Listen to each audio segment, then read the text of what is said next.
start actually even defining what financial inclusion really is. So I would like to start by reminding, I was quite shocked when in looking into the FAO figures that we need to have $83 billion of investments per year to meet food demands by 2050. And that farmers in 76 low and middle income countries invest $170 billion a year in their farms. And this is 3 times more than any public investment that all added up. Which basically says that the local farmers, the farmers themselves, have a huge role to play in this issue.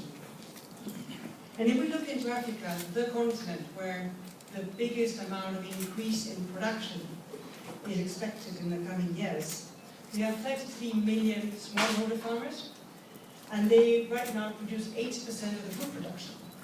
So I think we have to concentrate on these smallholder farmers. And I like very much what you just said, saying how to accompany this increase in production, this increase in investment, with a financial inclusion system that actually makes sense. Will it be terribly sophisticated and complicated? We're going to have a diversity of products to meet different risks, to meet local context, to deliver different products, like not only to micro enterprises, but also small and medium-sized enterprises, to deliver remittances, to deliver insurance that actually give resilience to people, and the very important financial protocol savings that would really, really make a difference. But also we need a diversity of institutions. I mean, I've heard my finance institutions, banking,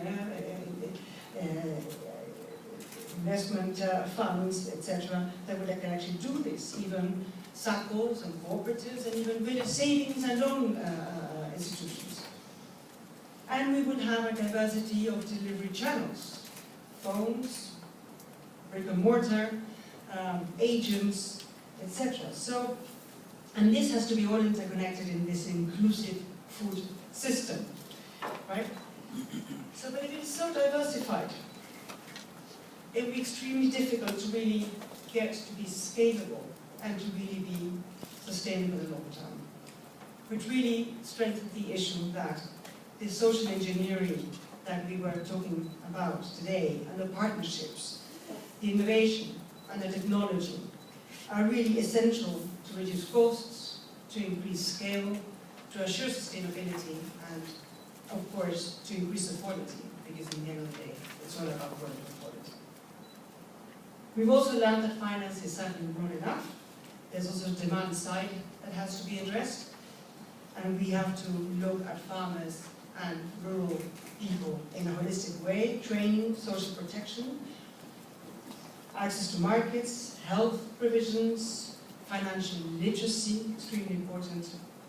And today I think we had really very many good examples of things that are working, and I think of things that really need to be scaled up.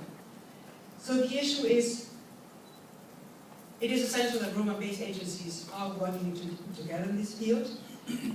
It is also essential that all this working together and this partnership is actually invited to include more people outside of the Roma-based agencies. There are more institutions that also are doing some of these jobs to finance rural development.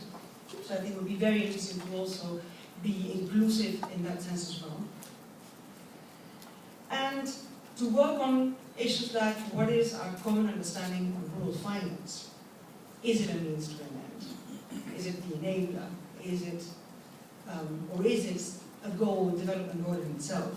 For my part, I think it is an enabler. I think it is a means to an end, and we should actually put financial services at the service of the real needs of people. But I think we have to come to a common understanding of when does this financial inclusion help you to do your job better? What should government's role be like? What should private sector roles be like?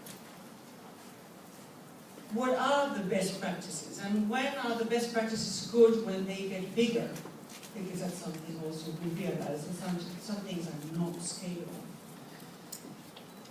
What are the obstacles to scale?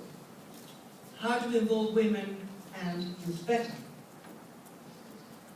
I was very happy to hear that they've been spoken about sort of maybe a joint strategy. I actually got a little paper yesterday, so I think there's some work already being done. It was music to my ears. We won't be able to do this if we don't do it together. So I really, I'm very appreciative of this meeting. I'm very appreciative of the quality of discussions. I'm very complimentary of all the work the three agencies are doing in this field for the last years. It's been very learning for me, and I hope that I could assist you. Maybe you could put that into joint strategy, what you want from advocates as well. Thank you.